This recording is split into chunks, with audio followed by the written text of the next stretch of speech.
Χαραλαμπίδης, που δώσει πολλές μάχες οι δύο ποδοσφαιριστές. Αλονεύτης κάθετη παλιά, δεν βγήκε ο Χιώτης, ο Κωνσταντίνου στα δίχτυα γκολ. 1-0 για την Ομόνοια στο 54ο λεπτό. Οι πράσινοι σκοράρουν με τον Μιχάλη Κωνσταντίνου. Το τέταρτο γκολ για το διεθνή επιθετικό της Ομόνοιας στην πρώτη της προσπάθεια στο δεύτερο ημίχρονο. Η παλιά από τον Αλονεύτη, ο Κωνσταντίνους στο 4 πλάσαρε ψύχρεμα τον Χιώτη κάνοντας τον γκολ. 1-0 λοιπόν, πάλι εδώ η φάση με την υπέροχη παλιά και την κεφαλιά μπροστά από τον Χιώτη που κάνει την έξοδο. Ο Κωνσταντίνου κέρδισε να εκτελεί κεφαλιά τον Κωνσταντίνου της ανόρθωσης που διώχνει. Ράμος δοκίμασε να δέξει τον Ρογά, μακρινός ο Λικασέ και πέρα τα δίκτυα. Ο Πεκιάρη ευνηδιάστηκε και η Ομόνοια σοβαρίζει. Όμως την πρώτη της ευκαιρία κάνει ο Ελκασέ και είναι ο σκόρερ με το μακρινό του σουτ. 14ο λεπτό, 1-1. Ξανά το κόρνερ. Η μπάλα από μακρινά τον Ανδρέα Κωνσταντίνου, εδώ. Ο Ράμος με τον Οκά δεν μπορούσε να παίξει τώρα δύο γραμμούς στην αντεπίθεση. Κοιτάξτε από πόσο μακρινή απόσταση ο Πεκιάρη. Κυρίως από την πλευρά της ανόρθωσης, από την Νίκο Μάρτιος και αυτής της περισσότερες μονομαχίες να δούμε πρώτα φάση. Αλονεύτης πάσα για τον Χριστοφίλη, νέα ευκαιρία για την Ομόνοια. Η μπάλα είναι μεγάλη ευκαιρία που συνεχίζεται και δεν πάει τώρα στα δίκτυα. Αυτό δεν ας μπορούσε και να καθαρίσει τη φάση. Πήγε τον Πεκιάρη, τώρα στάθηκε στον Αλονεύτη και η Ομόνοια γυρίζει το παιχνίδι. 2-1, 24 λεπτό. Ξανά ο ίδιος σκηνικός με μια μεγάλη ευκαιρία. Η Ομόνοια σκοράρει και το δεύτερο σκέμα.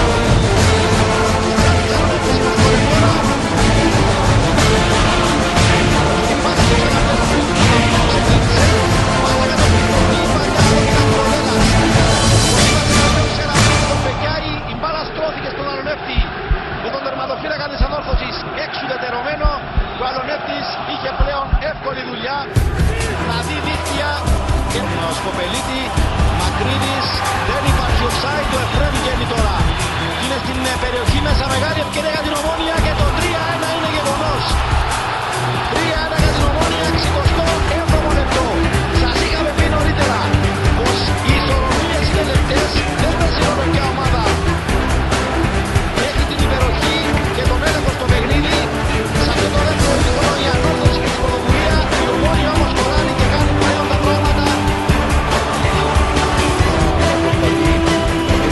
Όπως και τώρα με την εκτέλεση του Βάρου που κάνει ξανά και ο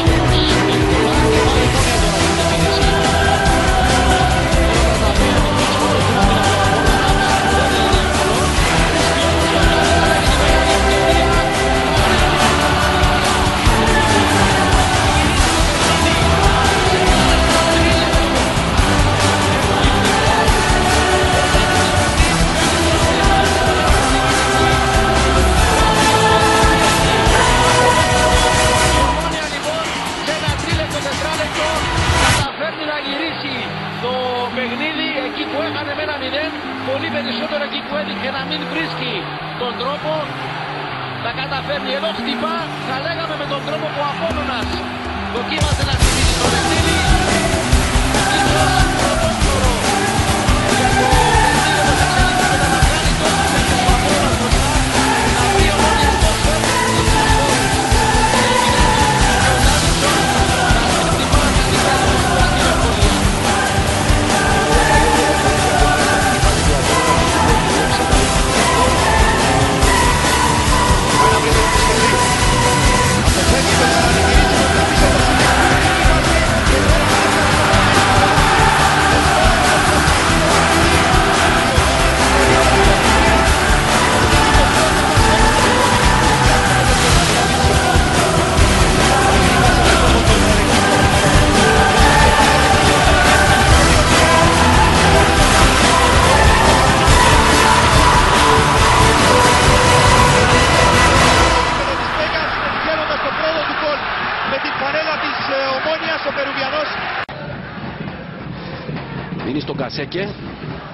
χώρο για σουτ, καθώς έχει κλειστεί.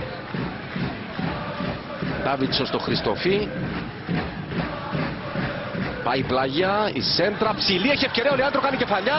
Ρενχίφο, γκολ, 1-1. Η Ομόνοια στο 72ο λεπτό ισοφαρίζει. Βρίσκει τον δρόμο για τα δίχτυα, αυτή τη φορά ο Περουβιανός.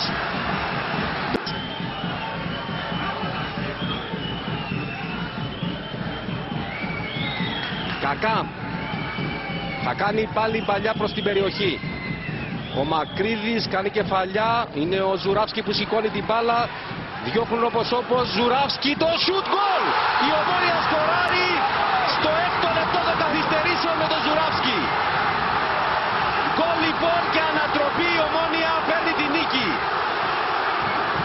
Στα δίχτυα ο Πολωνός πανηγυρίζουν, βλέπετε πως οι φίλοι της Ομόνοιας, οι ποδοσφαιριστές στον αγωνιστικό χώρο και οι φίλοι του τριφυλιού στην εξέδρα. Από αυτή τη φάση διαρκείας το σουτ έγινε από τον Ζουράφσκι και το γκολ.